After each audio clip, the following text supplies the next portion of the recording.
سامعین کرام اور ناظرین کرام، آپ کے سامنے ایک انمول تحفہ لے کر آیا ہوں۔ وہ یہ کہ اس نماز کے بارے میں بے شمار فضیلتیں بیان کی گئی ہے۔ ایک مرتبہ نبی کریم صلی اللہ تعالیٰ علیہ وسلم نے حضرت عباس رضی اللہ تعالیٰ عنہ سے فرمایا کہ اے چچا، اگر آپ سے ہو سکے تو صلاۃ التسبیح روزانہ پڑھیے، اور اگر روزانہ نہ پڑھ سکیں تو ہفتے میں ایک دن پڑھیں جمعہ کے دن، اور اگر ہفتے میں بھی نہ ہو سکے تو مہینے میں پڑھیں، اور مہینے میں بھی نہ ہو سکے تو سال میں پڑھیں، اور سال میں بھی نہ ہو سکے تو زندگی میں ایک مرتبہ ضرور پڑھ لیں۔ اس نماز کو دنیا صلاۃ التسبیح کے نام سے جانتی ہے، تو اس کا طریقہ جو حدیث پاک میں بیان کیا گیا ہے سنن ترمذی میں حضرت عبداللہ بن مبارک رضی اللہ تعالیٰ سے مذکور ہے کہ اس کا جو طریقہ ہے وہ یہ کہ سب سے پہلے 4 رکعت کی نیت کر کے آپ نیت باندھ لیں۔ تکبیر تحریمہ کہنے کے بعد آپ ہاتھ باندھنے کے بعد سب سے پہلے ثنا پڑھیں گے۔ کیا پڑھیں گے؟ سب سے پہلے ثنا پڑھیں گے۔ ثنا پڑھنے کے بعد 15 مرتبہ یہ تسبیح پڑھیں گے، سبحان اللہ والحمد للہ ولا الہ الا اللہ واللہ اکبر، یعنی یہ تیسرا کلمہ کا آدھا حصہ ہے۔ آپ اس تسبیح کو آرام سے یاد کر سکتے ہیں، سبحان اللہ والحمد للہ ولا الہ الا اللہ واللہ اکبر۔ 15 مرتبہ آپ کو پڑھنے کے بعد پھر آپ کو اعوذ باللہ اور بسم اللہ پڑھنا ہے۔ اعوذ باللہ بسم اللہ پڑھنے کے بعد سورہ فاتحہ یعنی الحمدللہ پڑھنا ہے۔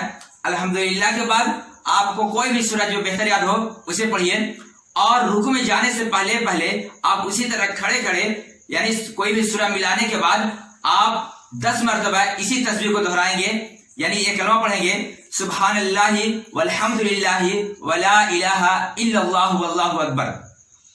اس کے بعد رکوع میں جائیں گے، رکوع میں جانے کے بعد رکوع کی تسبیح پڑھیں گے، رکوع کی تسبیح پڑھنے کے بعد پھر اسی تسبیح کو 10 مرتبہ پڑھیں گے۔ اس کے بعد پھر سیدھا کھڑا ہوں گے سمیع اللہ لمن حمدہ کہتے ہوئے، اور کھڑے آپ پھر اسی تسبیح کو 10 مرتبہ پڑھیں گے۔ اس کے بعد پھر اللہ اکبر کہتے ہوئے آپ سجدے میں جائیں گے۔ سجدے کی تسبیح یعنی سبحان ربی الاعلیٰ کہنے کے بعد پھر آپ اسی تسبیح کو 10 مرتبہ پڑھیں گے۔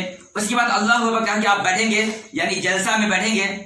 اس کے بعد آپ پھر اسی تسبیح کو 10 مرتبہ پڑھیں گے۔ اس کے بعد پھر دوسرے سجدے میں جائیں گے، اور سجدے کی تسبیح پڑھنے کے بعد اسی تسبیح کو 10 مرتبہ پڑھیں گے، یعنی سبحان اللہ والحمد للہ ولا الہ الا اللہ واللہ اکبر۔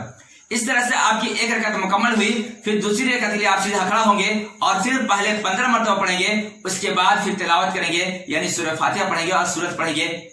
تو یہ سلسلہ آپ کا اسی طرح چلتا رہے گا۔ 2 رکعت جب ہو جائے تو 2 رکعت میں آپ پھر بیٹھیں گے اور تحیات پڑھ کے پھر کھڑے ہو جائیں گے، اور پھر تیسری رکعت اسی طرح شروع کریں گے کہ پہلے تسبیح پڑھیں گے، اس کے بعد پھر تلاوت کریں گے۔ تو ایک رکعت میں آپ کو یہ تسبیح 75 مرتبہ پڑھنی ہے، گویا کہ 4 رکعت میں یہ تسبیح 300 مرتبہ پڑھی جائے گی۔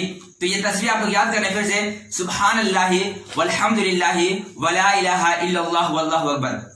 تو یہ تھا صلاۃ التسبیح پڑھنے کا طریقہ۔ تو آپ آرام سے اسے سیکھ لیں، اور آپ اس طریقے کو دوسرے تک پہنچائیں، تاکہ جو لوگ شب بیداری کریں شب برات کے حسین موقع پر، اگر انہوں نے کبھی نہیں پڑھا زندگی میں، تو کم سے کم اس رات میں وہ پڑھ کے اپنے نامہ اعمال میں ڈھیروں نیکیوں کا سامان اکٹھا کریں، اور پھر اس کے ذریعے آپ تسبیح و تحلیل کے ذریعے رات گزاریں، اور بھی جو چاہیں عبادت کر سکتے ہیں۔ بس اللہ سے دعا ہے کہ اس شب برات کے صدقے میں ہم تمام کے صغیرہ کبیرہ گناہوں کو معاف فرمائے، اور تمام مسلمان کے جان مال عزت و آبرو کی حفاظت فرمائے۔